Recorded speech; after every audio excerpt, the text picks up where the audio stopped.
Standard 4th, EVS 2, The Siege of Purandar. Raid on Surat. After this triumph, Shivaji did not sit idle. Aurangzeb's troops were laying waste the whole of Maharashtra.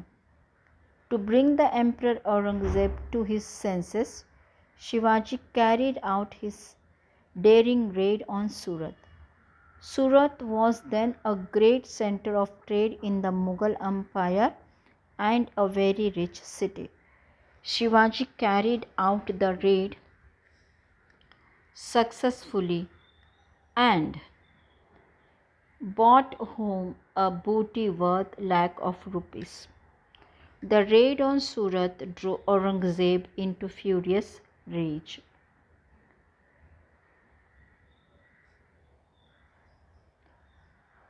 Shahaji Raje had suffered an accidental death while on the hunt. Shivaji and Jijabai were greatly grieved.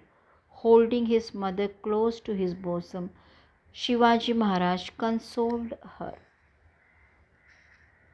Siege of Purandar by the Mughal army. Purandar was one of Shivaji's big and strong forts. Dilir Khan knew that Shivaji could not be defeated as long as he was the master of Purandar. He therefore laid siege to this powerful fort. He had a huge army under his control. Murar Baji Deshpande was in charge of the fort. He was a determined fighter who would not easily yield to threats. Dilir Khan's guns went into action. Fiery cannonballs began to drop on the fort. Murar Baji and his brave men held on. The first bastion on the Machi collapsed.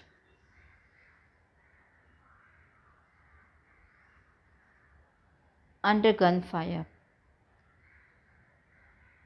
Furious with rage, Murar Baji decided to attack the Mughal troops with a select contingent of 500 men. After a fierce battle which lasted for a short time, the Marathas routed the huge Mughal army which fled towards Dilir Khan's camp.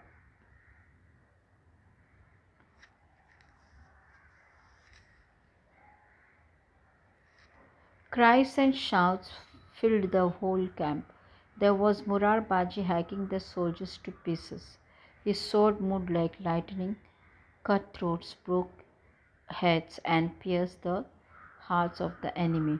No one could stop him or hold him in check. Murar Baji followed them in hot pursuit with his troops. He entered the camp of Dilir Khan and wrought havoc there. Dilir Khan watched in admiration his great deeds of bravery.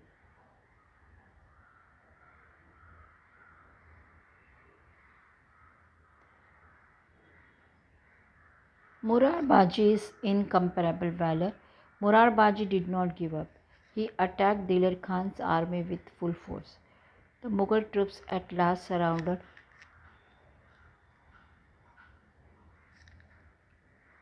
Murar Baji on all sides. Admiring his valor, Dilir Khan addressed Murar Baji and having praised him, "The emperor will make you a Sardar and reward you with a Jagir." He then moved forward in the direction of Dilir Khan and again started attacking his soldiers.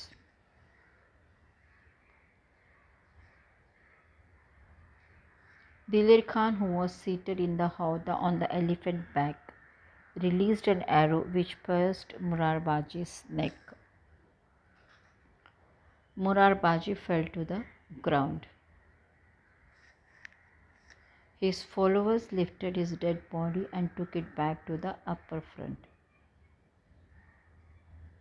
Shivaji heard the news with great sorrow. He knew that he could hold each one of his foes against the Mughal army for at least more than a year, but he was unwilling to do so at the cost of his men who would die in the attempt. Treaty of Purandar. What could be done? He was not strong enough to fight the powerful Mughals. All his political skill was also of no avail. He decided on a temporary withdrawal from the fight.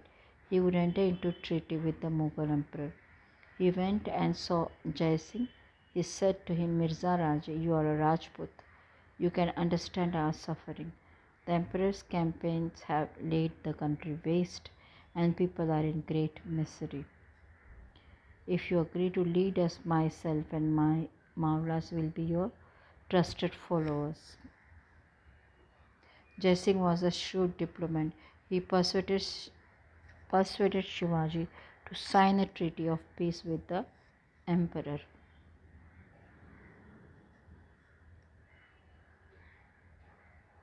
Shivaji signed the treaty, and according to its terms, 23 forts and a territory with a revenue of 4 lakh horns, a gold coin, were to be handed over to the emperor.